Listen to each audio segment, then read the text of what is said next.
Abrindo, passava 3 minutos. Ai, vamos fechar, tá frio. Aí meu pai falava, Márcia, você decida. Tá muito difícil pra gente viver dessa maneira.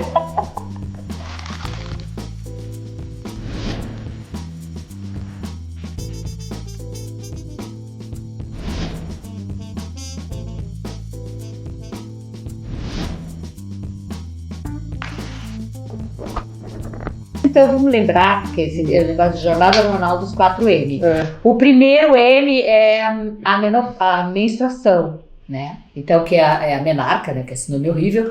E, aliás, os nomes são sempre horríveis, né? Do negócio da mulher. É menstruação, menarca, amenorreia, puerpério, climatério, cemitério. Bom, enfim.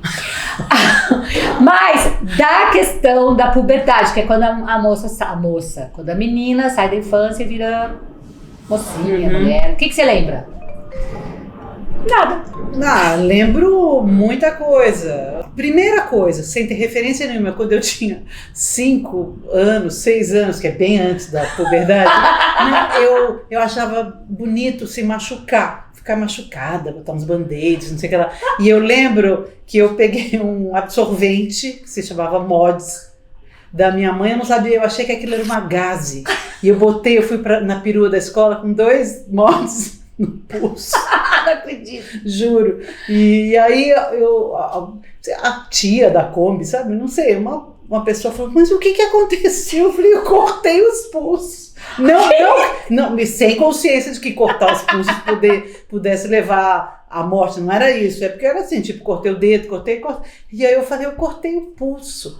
E botei aquilo, né? Bom, meu primeiro contato com o absorvente. Aí depois eu lembro da primeira vez que desceu a menstruação. Eu lembro de não ter conversado muito isso com a minha mãe, assim. Eu lembro. Naquela época as mães a gente não era preparada. Não. Eu lembro que eu tive a informação do que era, e mesmo na escola, mas era tudo uma coisa meio misteriosa, não se podia falar muito. Lembro das meninas mais velhas na escola, sempre com uma malha para não, no caso, né? A gente fazia isso para não marcar e se vazasse. Tinha uma coisa assim, mas era tudo meio terrível. Tipo, era muito tabu menstruação, muito, né? super. Hoje em dia é completamente diferente. Esses dias eu tava com umas meninas de 18 anos gravando e elas falando pro cara da lapela, assim, hoje eu tô uma cachoeira, eu tô menstruada. E eu falei assim, gente... Aí tem essa diferença, né? Tem uma liberdade de se falar no assunto sobre total. Isso. Tem foto de mulher com a calcinha... Eu ainda, desculpa, eu ainda me choco. Eu também. Mas bom. Mas eu não me choco do ponto de vista moral, me choco mais porque pelo cocô, sabe assim? Não é o cocô, a menstruação, mas ao mesmo tempo é uma coisa que sai lá da genitália, que é, né? Eu acho um pouco... Um fluido, assim, que não precisa ser compartilhado. Fala, gente, tô toda cagada. Mas ao mesmo tempo eu também acho super legal, né? E lembro da primeira vez que eu menstruei, que eu tava no Rio, na praia, que eu saí do mar, que eu tava na Barra da Tijuca, eu saí do mar e eu senti uma dorzinha, não sei o quê, e aí eu fui no banheiro de uma churrascaria, e aí eu vi que tinha sangue, e foi assim, eu tive bastante cólica, mas eu não fiquei... Com vergonha, incomodada, com nojo? Não fiquei com nada, tive uma relação natural, assim, e lembro que minha mãe sempre falava assim, vai ser, não deixe de me contar quando você virar mocinha, e eu achava que aconteceu alguma coisa meio fantástica, que eu ia ficar com um salto alto, com um cabelo, não sei, virar mocinha. Eu sou do mundo da fantasia, né? Sim, assim, desde que vim à Terra. E ainda aquariana. Então, mesmo sabendo que aquilo era fantasioso, eu achava que ia acontecer alguma coisa além de um um sanguinho marrom no biquíni.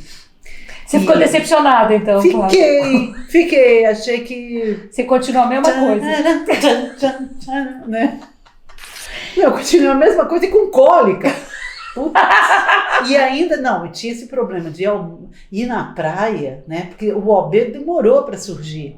Então você tinha que ir com um pacotão no biquíni, que era uma coisa horrorosa. Mas tinha uma coisa que falava que quando você entrava na água, agora eu lembrei disso, você entrava na água, parava a menstruação, diziam isso. Mas isso eu acho que era lenda. Eu acho que é verdade. Eu sei que eu saía correndo pra que não... Eu ficava imaginando eu pingando pela praia, pela piscina, por onde fosse. Então, você precisa pesquisar isso, porque eu acho que acho que para naquele minuto, porque a água dá uma lavada ali, né? Não sei.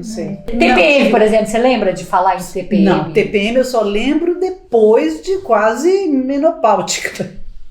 Eu não lembro ou eu não tinha essa consciência, ou eu ficava não se falava em TPM. Não tinha esse conceito. Não tinha esse conceito. Eu lembro da minha avó falar sobre essas coisas. Não lavar o cabelo, não ficar descalça. Se vai cozinhar, vai estragar a comida que fizer. Na minha casa era assim, Ana. Se ela tá menstruada, aí não vai dar certo. Jura? Não. Juro.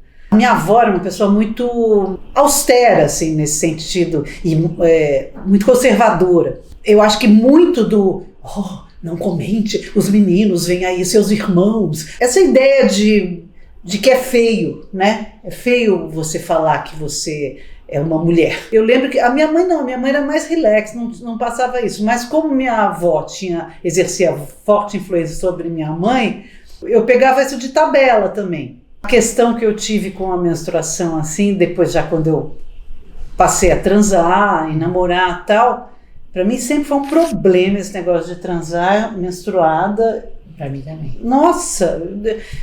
Eu já não gostava, eu já tinha nojo. Ainda imaginava que a pessoa que estava comigo tinha. Não, e pra mim era um corte de barato, total. Assim, total. Eu nunca lidei bem com isso. Nunca. Eu acho que as novas gerações devem lidar bem melhor com isso, né?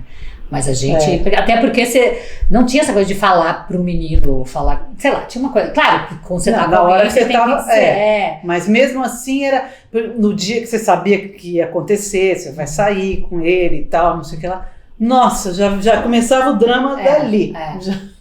Eu lembro uma vez que eu tava no meio de um rolê e eu fiquei menstruada no meio do negócio. Nossa, foi horrível, parecia um assassinato. O cara tava com a mão. Não. Nossa, fora. Aí alguém falou assim: não, bota um forra. Como forra? Forra, bota um plástico embaixo. Imagina, você vai na casa do cara, tipo, primeiro trouxe o papel bolha. Eu nunca tive essa... Não, acho que você faria. Você é tão improvisation. Levar, eu ia pegar hoje em dia tem de cachorro, né? Aquele negócio que não molha, você põe pro cachorro fazer xixi. Enfim, não sei se eu faria isso. Acho que eu ia evitar transar. Acho que eu não lembro, mas acho que eu evitava. Eu quando podia, eu também evitava. Então, nos meus dias. Não, e não tinha aquela coisa de a gente ficar calculando, porque você tinha que fazer a tabelinha pra não engravidar, mas ao mesmo tempo também essa tabelinha pra... Putz, agora que vai rolar o negócio, tô menstruada. Que inferno, muito chato ficar menstruada. Eu achava sempre muito chato. Você gostava? Tem mulher que gosta de ficar menstruada. Eu tive várias fases, né? Porque eu menstruei a primeira vez com 11 anos. É muito criança, né? Pensando bem. Ainda mais naquela época. Minha mãe também. Eu acho que isso é uma coisa que eu fiz. Se repete o padrão. Minha mãe acho que tinha 12. Eu não tive filhos, mas imagina que ia menstruar com 9 agora. Sei lá. Você perguntou mesmo? Depois já de mais madura, assim, dos 25 aos, sei lá, aos 35, eu tinha... Aí começou essa onda de botar aquele adesivo... Não, acho que mais pra frente, né? Os implantes. Pílula anticoncepcional você tomou? Tomei, mas eu tomei pouco, eu não tomei muito, não. Por quê? Você não quis? Você sentiu efeito colateral, sei lá? Não, eu não namorava tanto, eu não tinha namorado frequente, assim, então eu... Não fazia sentido. Não fazia sentido. Quando eu tive mais, aí eu tomei, mas daí eu parei, nunca usei DIU. Nunca usou DIU? Nunca. E nunca engravidei. Também. Que doido. Talvez até você não pudesse ter filhos e nem saiba, não sei. Eu não sei. E OB? Foi na nossa época que surgiu o absorvente interno. Pra mim foi enfiar um negócio lá dentro. Amei. Ameu enfiar um negócio lá dentro? Não, enfiar não teve problema nenhum. Pra mim foi flup. Você não era mais virgem? Claro que não, imagina. Quando surgiu o OB eu já tinha o quê? Já tinha rodado? Eu perdi a virgindade com 15 anos. Eu acho que OB é do quê? Do final dos anos 80, né? Acho que é anos 80, deve ser. Mas eu acho que eu já tinha uns 20, 18, sei lá, não sei, a gente pesquisa depois. E era uma maravilha, mas ao mesmo tempo tinha aquela história que ia perder a virgindade se posasse. Não, eu como já não tinha, né? Pra mim foi assim, uma liberdade uma salvação, tinha esse negócio da praia que eu comentei. E o fiozinho? Não tinha história do fiozinho? Não, eu tinha amigas que transaram, esqueceram de tirar o OB. Sempre tinha uma história assim. Então eu tinha só um pouco de neura com relação a isso. De botar um OB em cima do outro. Cara, só aí eu já botei. Meu Deus do céu. Eu fui no médico uma vez, eu não sabia. É igual lente de contato agora, de repente eu ponho e fico com medo de ficar cega. Nossa. E no caso, eu fui lá e eu falei, não, tô com problema. Ele falou, aí ele viu, enfim, corta. Eu fiz isso, eu tinha esquecido, agora eu lembrei. Então, eu fiz, mas eu fiz a tempo. Eu vi que tava duro pra entrar, sabe? Falei, nossa, que estranho, né? Aí eu vi, veio a carruagem toda. Não, horrível. Eu tinha medo na praia. Ai, meu Deus, será que o fiozinho tá aparecendo? Amiga, avisa, o alface no dente e o fiozinho do AB. Alguma coisa assim. Nossa, mas você usava um fio dental? Não, porque aquele fiozinho, se ele ficasse lá enfiadinho, tudo bem. Então, mas de repente na praia, você saía o negócio e soltava. E eu achava assim, eu tinha muito medo disso, de passar esses micos, vazar. E de repente apareceu o negócio. Engraçado, né? Era como se fosse depor contra a gente mesmo. Muito louco. E como foi a sua primeira transa? Você lembra? Claro, também. Você acha que eu tenho 112 anos? Não, eu lembro. Eu estava na Praia do Francês, em Alagoas, e que hoje em dia é uma praia super lotada, mas aquela época, que foi em 1976, eu tinha 15 anos. Você vai dar local, data e horário para as pessoas, para o Google Maps pesquisar? Eu tive que entrar. Eu tive que fazer um... Sim. E entrei na casinha de pescadores, onde eu estava. Praia maravilhosa. E a gente tinha ido, eu ia muito para o Nordeste. E com as amigas, os amigos do equipe e tal. Você era bem riponga, né? Era um pouco, o tempo era, né? E aí tinha um cara lá, um menino, que era super bonitinho, e tava uma coisa assim, não sei quem já tinha transado, não sei quem lá, minhas amigas já estavam ali. Isso que eu ia te perguntar, tinha uma pressão de perder a virgindade ou de não perder? Pra você? Não era necessariamente uma pressão, mas é aquela coisa de adolescência que um faz, todo mundo vai fazer. E você tinha medo, curiosidade ou vontade? Eu tinha. Tudo isso. Não tinha medo, eu tinha curiosidade, eu tinha vontade, mas tinha um elemento fantasioso da primeira vez que não combinava com nada do que eu estava vivendo ali, nada. Mas eu mesmo assim falava, vou fazer o resultado. Eu estava numa casinha de pescadores, a minha amiga fingiu que não estava escutando, que não estava vendo, e era uma casinha que não tinha divisão, era uma casinha de pescadores que a gente alugava, e eu transei pela primeira vez, e assim, eu tinha conhecido ele de tarde, na praia, tinha sido super legal, ele era uma graça, um gato, devia ter 17 anos, não sei. Todo mundo era gato. Todo mundo era gato, e a gente no mar, aquele mar nordeste, coqueiro, puta, super gostoso. Areia? Areia não é bom. Não, mas eu não tava na areia, eu tava dentro de casa numa esteirinha, não tinha colchão. Era uma esteira, não sei o que lá. E aí a gente começou a se beijar tal e transou. Obviamente que eu não gozei, não teve nada. O contato era legal, foi bom, assim, essa intimidade eu gostei. Mas assim, nos 3 primeiros segundos eu falei, eu te amo. E ele falou assim, eu lembro muito bem. Aí eu falei assim, já com constrangimento absoluto, tipo, falei merda. Eu falei, eu te amo. De novo, você repetiu? Repeti, porque dentro do meu modo romântico, ao qual eu fui criada e desenvolvida. Pra transar, você tinha que estar apaixonada. Eu demorei anos pra separar sexo de amor. A gente foi criada pra isso. Essa história que hoje as meninas beijam 20 caras numa noite, que Nossa, isso? Tipo assim, quase muito louco. Mas fala mais, é bem diferente, né? Isso. Não, aí eu falei, eu te amo, duas vezes. Pra validar a transa. Pra validar, porque eu fazia parte do pacote. E aí a gente transou, ele obviamente não. No outro dia nem. Não, nem falou, eu te amo, que ele nem entendeu. Ele falou, e tal, e tudo bem. E aí, ao mesmo tempo que eu tô rindo agora, pra mim foi um pouco chocante. Nossa, imagina. Porque eu vou falar, eu tenho 62 anos. É tempo, é estrada.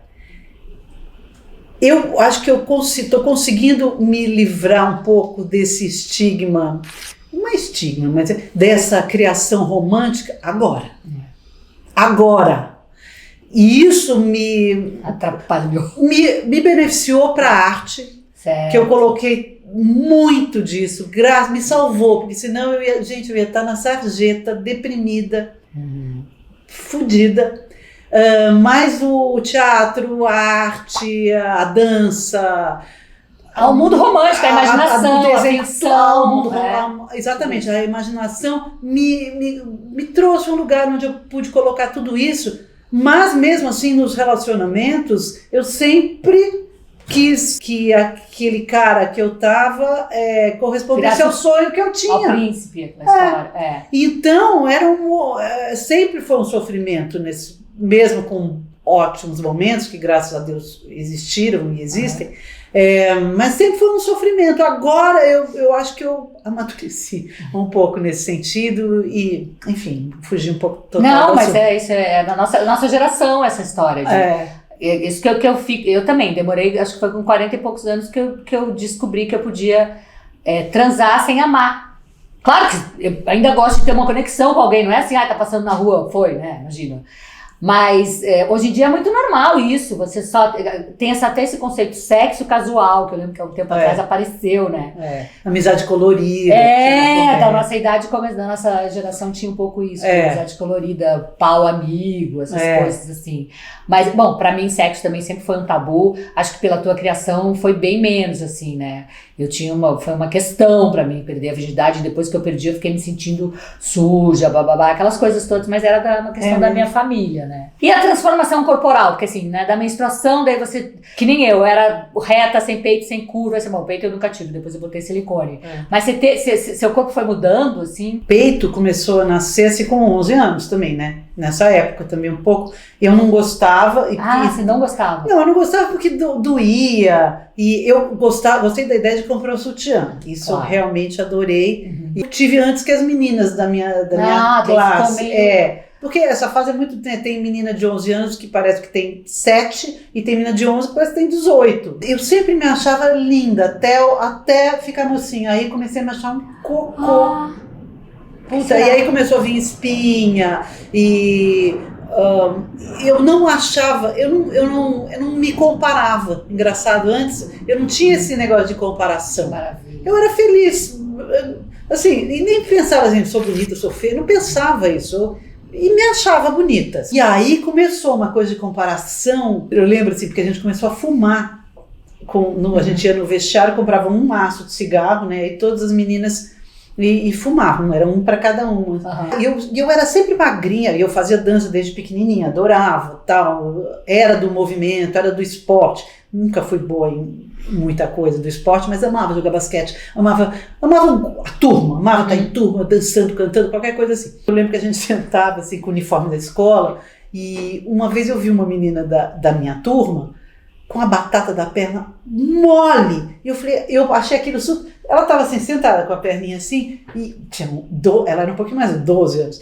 E eu falei, nossa, que horror, nunca quero ficar com uma batata da perna. Era uma batata mole de quem já tinha sido muito gorda e tinha emagrecido. Só que com 12 anos, né? Você teve eu tive esse insight péssimo, porque depois eu fiquei com a batata mole. Sim, mesmo fazendo balé. E eu falei, foi praga da Renata, gente. Que coisa horrorosa. E eu falei, nunca mais consegui desenvolver assim. Vamos indo então para a menopausa, para a maturidade, que é justamente quando esse tipo de coisa vai acontecendo. Que eu também, eu tinha um colchão, eu tinha um canelão, não é canelão, a parte de trás, batata da perna, como é que chama isso, gente, cientificamente? Pantalha, não, panturrilha. E agora vai murchando tudo, é um inferno, essa decrepitude, desfalecência generalizada. Quando foi você lembra a primeira vez que te chamaram de senhora? Foi muito cedo, por isso foi chocante. Não, e foi tipo assim, eu entrei num táxi, a senhora, sei lá, o cara falou alguma coisa. E eu pensei, não tinha nem, não sei se eu tinha 30. Eu demorei para aparentar a idade. Primeiro eu sempre fui mais nova. Sim. Sempre. De criança era mais nova da classe, era mais nova da turma, mais nova. De repente eu comecei a ficar do meio. E agora eu sou a mais velha de tudo. Também. Sou mais velha do rolê. E sempre falavam, não acredito que você tem 35, não acredito que você tem 45, não acredito. Agora ninguém mais fala, não acredito que você tem. Não, às vezes fala por falar, né? Porque eu tenho espírito jovem. Mas um espírito jovem e tal. Mas aí foi. Mas você não esquece a primeira vez chamada de senhora, então? Não, eu lembro da. Mudou o tratamento, assim. Começou a mudar, eu achava super esquisito.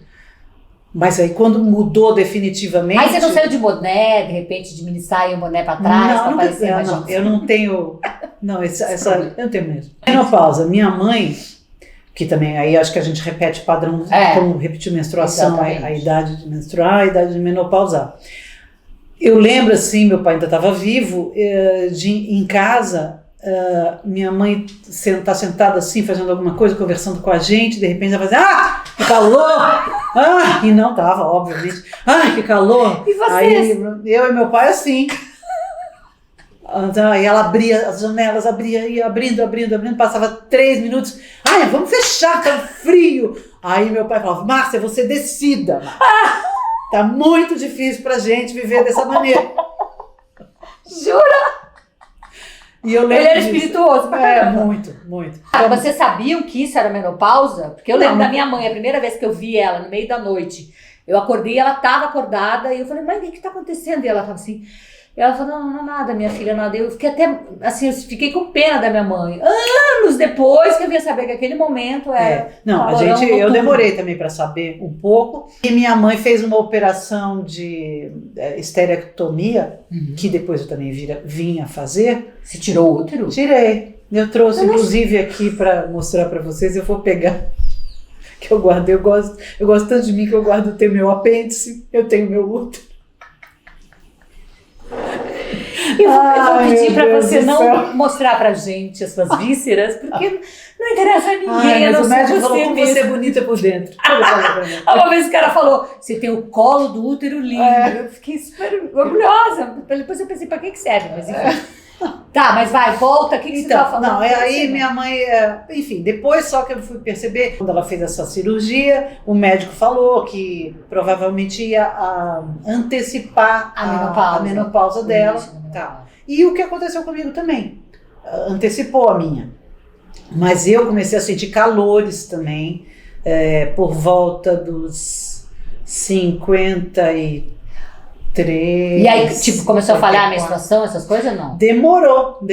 E aí, demorou para falhar, mas eu tive que fazer essa cirurgia por miomas. Mas eu estava em cartaz no Rio, foi terrível, porque eu comecei a ter um pouco de hemorragia. E aí sim, eu cobria no hotel, coisa desagradável. Eu pegava as toalhas do hotel, botava na cama, porque fora 30 pacotes, né, de absorvente, era muito ruim. E eu tinha medo de ter isso em cena. Sim. Uns perrengues que só um diretor, eu estava trabalhando com um diretor extremamente rigoroso, que eu falei, ele vai me mandar embora, porque imagina... Eu tô vazando em cena, foi uma situação bem chata. Aí quando eu voltei para São Paulo, eu já marquei a cirurgia e fiz. E... Tranquilo. Tranquilo, super... Tem efeito colateral isso? A não ser sempre ficar melhor, talvez? Não tive problema nenhum. E eu fiquei aliviada de ter parado com aquele problema. O que me incomodava demais era o negócio dos calores. Eu não fiz reposição, até hoje eu tomo Libian, mesmo com esse estradiol, eu sinto um calorzão ainda. Aquele... Que hora você tem insônia? Geralmente 6 e pouco da manhã. 6 e pouco da manhã. Mas você dorme bem, você dorme? Não, eu durmo, eu não consigo dormir antes das 2, mesmo porque eu não saio, não faço nada. É pouco tempo. Durmo um pouco. Aí depois eu fico entre 6 e alguma coisa, 6 e 7 e pouco, escutando podcast, ou qualquer podcast. E aí depois eu durmo, só que às vezes eu tenho que acordar às 8h30, então o meu sono é todo atrapalhado, isso eu acho chato pra Parece que isso é meio geral, a questão do sono. Por isso que se você pode fazer reposição. Hoje em dia tem negócio de óleo de cannabis. Tem até, parece que o ômega 3 é legal tomar de noite, porque ele é mesmo pra sono. Progesterona, quem repõe, também é legal de noite, porque quando as mulheres ficam grávidas, elas dormem muito porque aumenta muito a progesterona. Então eu não sabia, mas hormônio tem horário para passar. Eu uso testosterona, estradiol e progesterona. Os 2 primeiros de manhã, estradiol e de repente esse negócio de estradiol, bom, não sei. E depois a consulta médica. Depois a gente... A doutora Ângela... não, por favor, não tem nada a ver. Vocês procurem uma pessoa que saiba mesmo. Eu não tive filhos, nem filhas. Não, então a maternidade foi rápida mesmo. Foi super... nem percebi. Por quê? Você nunca quis? Quis? Eu não vou dizer que eu não quis, mas eu acho que eu não quis tanto, o meu desejo não foi tão forte, porque eu acho que eu teria me mobilizado para isso. Eu acho que eu fui filha há muito tempo.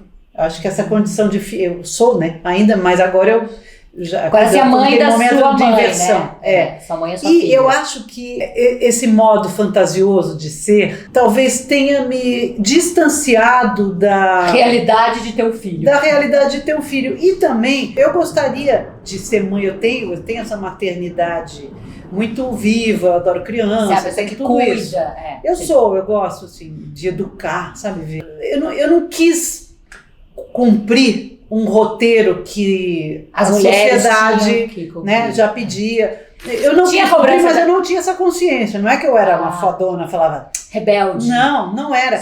Eu acho que eu fui traçando a minha vida assim, entre a liberdade de ser o que eu era e a culpa de ser o que...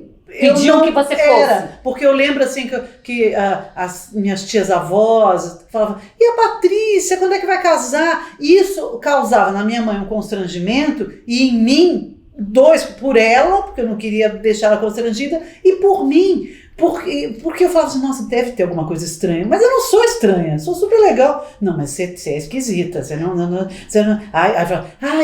aquela, será que ela é gay? Não, eu também não sou gay, não, né? Poderia ser, mas também não era. E ao mesmo tempo nunca me fixava com um namorado, sabe? Nunca tinha não tinha um relacionamento duradouro, definitivo, não sei o que lá. Então, ao mesmo tempo, eu sempre ficava assim, eu estou tão feliz, eu faço teatro, eu tenho uma turma de amigos, eu transo ali, transo aqui, e eu saio, eu canto, né? Mas não, você é esquisita, você é estranha, você não pertence a nada, né? Então eu cresci assim, então eu acho super legal que hoje em dia esteja se discutindo tudo isso e tenha um campo de liberdade para você ser da maneira que você é. Eu tenho uma amiga que falava, não, você tem que ser mãe, tem um filho, você mesma, sozinha. E eu até fui atrás dessa ideia, mas uma ideia meio plantada, sabe? Assim, não era uma coisa assim em mim também forte o suficiente para eu correr atrás. Enfim, não corri atrás e não tenho uma frustração com relação a isso, graças a Deus. Não me sinto menos por não ter tido uma relação de amor, uma relação de namoro. Todas as vezes que vieram para mim, e agora há pouco tempo que eu tive uma mais intensa e mais forte, eu sempre achei que isso fosse uma espécie de um gift, sabe? Eu sempre me vi sozinha e não solitária. O meu caminho sempre foi sozinho, eu me vejo sozinha. E essa coisa assim de ter um filho, para mim também, eu acho que se viesse, seria um gift também. Eu também não tive pressão familiar para ter filhos. Mas às vezes eu vi com algumas amigas que as próprias amigas faziam pressão. Amigas que eram mães, falavam assim, não, mas você precisa ter, você tem que ter. As amigas são uma coisa muito importante na vida da gente, né? Muito. Não sei se é porque a gente não tem filho, não sei.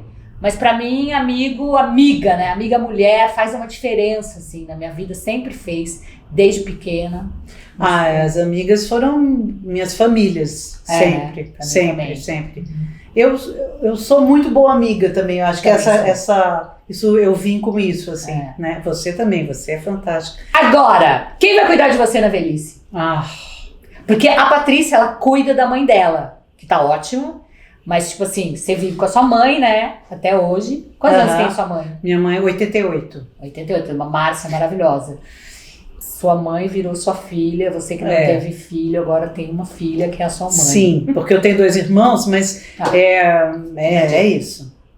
São bons filhos, mas não adianta. Quem cuida acaba na nossa geração ainda é assim. Talvez os próximos meninos sejam cuidadores. Mas eu nunca soube também planejar nada. Agora eu consegui guardar assim, um pouquinho de dinheiro, porque eu nunca ganhei muito também. E nunca planejei. Gente, eu não sei, eu não consigo ver à frente. O tempo que eu tenho é muito menor do que eu tive, do que da gente já teve. Passado né? Que futuro. Né? Vamos supor que eu vá até os 80, 90, 100. Eu brinco que eu tenho 20 anos de vida útil. Não sei o que vai acontecer. Mas eu não gosto de pensar nisso também, porque senão dá essa angústia. O meu tempo com Gal Costa morrendo, com Rita Lee, porque elas são muito mais do que elas mesmas nas nossas vidas.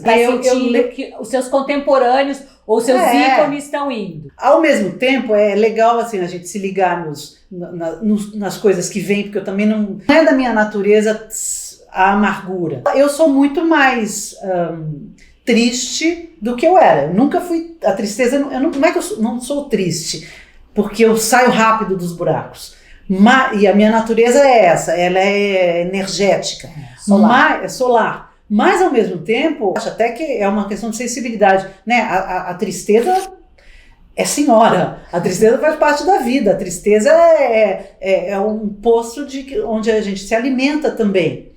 E é inevitável também não se entristecer com as perdas, com as partidas. Eu não posso ser... não dá. Eu tenho medo de não poder mais ser assim como eu sou. Ter autonomia, questão de perder a autonomia. Perder a autonomia. Quando você vai ver a sua mãe, eu pelo menos cuidando da minha mãe, eu fico, os meus medos, eu vou envelhecendo junto. Eu fico, nossa, será que isso vai acontecer comigo? Será que eu vou ser tão legal quanto ela? Ou será que eu vou sofrer tanto quanto ela, né? Nas duas coisas que acontecem. Porque a gente não tem a outra ponta que é filho, que traz o rejuvenescimento. Tá, você tem sobrinho, nem isso eu tenho. Então parece que nesse sentido que vai ficando um pouco triste, apesar de nós não sermos amargas nem nada, né? Mas é isso, é difícil não ficar. Só que tipo assim, funeral a gente não ia, agora a gente começa a ir, né? Nossa, vai...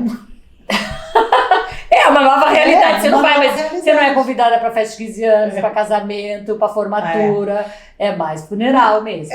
Né? Isso é um pouco... É triste. Mas você trocaria a sua versão de agora pela versão mais jovem? Nem que me pagassem milhões de euros. Não. Claro que tem sempre esse negócio que a gente pensa assim, puxa, se eu fizesse com a cabeça que eu tenho hoje, tal coisa, vivesse tal história, tal relacionamento, ia ser... Isso tem. Eu tenho um sossego.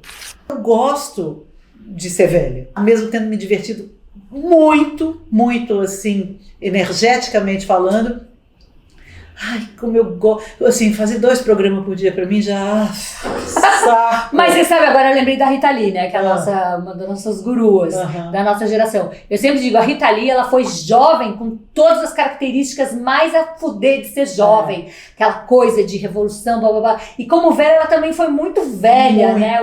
Eu acho que você tem isso também. Você teve essa coisa de ser jovem, aproveitar seu hippie, ser aventureira, E agora sábia. Eu acho que você é uma pessoa... Acho que você sempre foi sábia. Porque às vezes as pessoas envelhecem e elas encruam, né? Vão ficando aqueles velhos chatos, não sei o que não aprendeu nada. E eu sempre achei você sábia. Eu acho que é maravilhoso a gente poder ser velha sábia.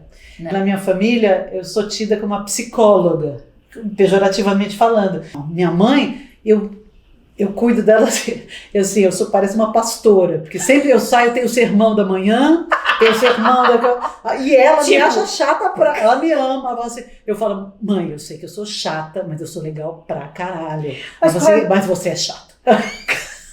Qual é o sermão? Eu falo, mãe, porque às vezes eu vejo ela caída, eu não aguento, por exemplo, eu não aceito, olha que loucura isso, eu não aceito a tristeza, o cansaço, não é tristeza, porque às vezes... Cansaço físico. E eu vejo que ela tá assim, não tem o que fazer. Sabe, porque pra andar já tá difícil, casa da artrose. O que você tá fazendo pra você não ficar assim? Porque sou ativa. A gente tem uma rede social que elas não tinham, né? Tem isso também, que isso ajuda muito. Sim, eu cultivo minhas amizades, menos, né, cara, porque vai diminuindo um pouco, né? A gente acabou de comentar que a gente só se vê mais profissionalmente, a gente né? Porque geralmente vai sobrar as amigas, porque os homens sobrar parecem as que morrem mais cedo e em maior número. Uma coisa, você canta. Canto é uma coisa que canta que até irrita a gente, tanto que ela canta, né, que ela tava falando, mas dizem, eu ouvi falar que cantar é uma das coisas que ajuda muito, por exemplo, pra questão do cérebro. Que bom, porque eu amo cantar, vivo com música. Agora eu cada vez tenho desenhado mais, porque para mim é uma yoga. Encontro o meu ex, que é meu amigo agora, e a gente fica tomando vinho, desenhando, que lindo. cantando. Que lindo. É muito bom. É um momento assim de retiro para mim, que eu adoro. Gente, você devia fazer um curso sobre isso. Vinho e pintar com o ex. Não, é bom, é legal. A gente tem que aceitar o que a gente é a cada idade e tentar ser o melhor que a gente é. Não adianta você querer ser uma coisa que você não é mais. Eu não sou mais o que eu era, mas eu tenho milhões de possibilidades. Dentro dos nossos limites, reconhecê-los e fazer o bem bom. E como você acha que vai ser o seu funeral? Nossa, eu pensava tanto nisso na adolescência. Tinha música, tinha tudo. Isso, esqueceu, não notou?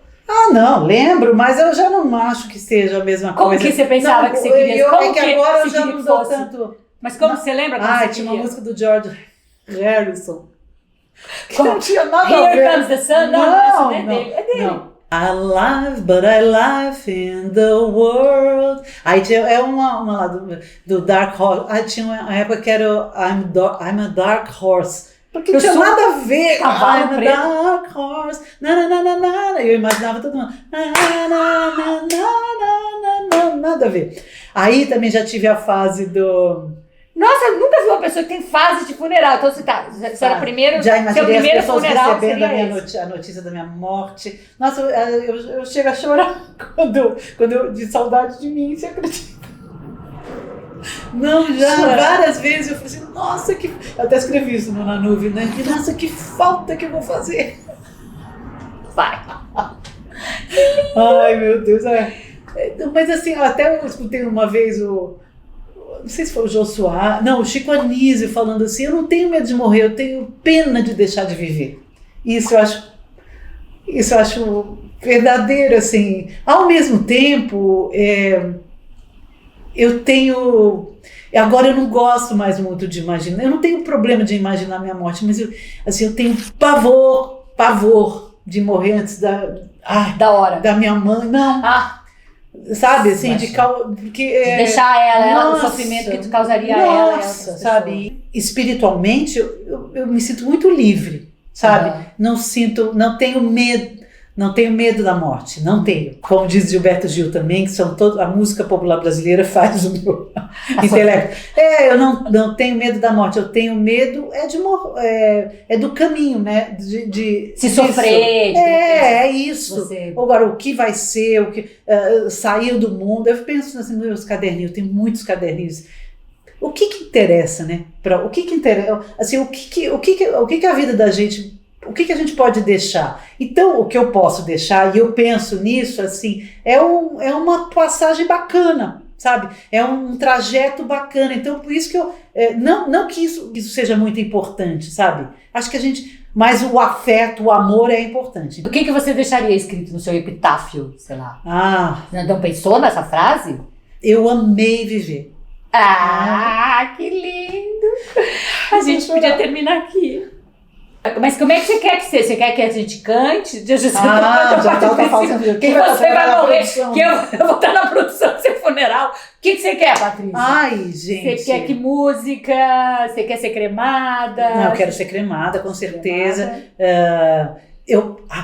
Uma vez eu estava em Copacabana, sentada assim, no fim de tarde, e eu pensei que meu pai, as cinzas dele foram jogadas no mar, né? E isso, eu já conversei isso com a minha mãe, me deu um alívio, nos deu um alívio muito grande, parece que o espírito dele tá solto, eu acho muito legal. Aí eu pensei, será que eu quero ir no mar também? Acho que sim, mas eu não quero ir no mar. Ele foi jogado no mar, pegaram uma jangada e tal. Aí eu estava olhando Copacabana e estava tocando Eleanor Rigby no meu coisa, mas não precisa ser com essa não é isso, mas estava tocando, e aí eu vi as ondinhas indo e vindo, e as pessoas, estava cheio de gente, eu falei assim, já sei, eu quero que jogue na beira-mar, porque eu gosto de ficar com gente, Eu não gosto de ficar muito lá, assim. Não precisa me deixar lá tão... Porque lá vai acabar um tubarão de não, então eu não. já entendi. Você quer que a gente jogue as suas cinzas Nas ondinhas ali para onde as pessoas passam e você vai ficar vendo. Não, porque aí as gaivotas estavam voando e eu imaginei assim, ó. Porque a música era... e as gaivotas cantando look at all the lonely people. Tan, tan, tan, tan, tan, tan, tan, tan, tan. Look at all the lonely people. Mas assim, mas tudo pode mudar, tá? Eu não quero fechar, tá, gente? Não vamos fechar o pacote funeral. Pode ser de outro jeito. Só... Tá. Não, daqui uns 10, 20 anos você fala como é que você quer de novo o funeral. A gente vai tá atualizando o funeral da Patrícia. Tá bom, a Depois gente... eu te falo do meu. Quando você me entrevistar, eu vou saber que eu quero o meu. Tá bom. Então tá. Ângela, eu amo a Ângela de... Eu amo, sério. Amo.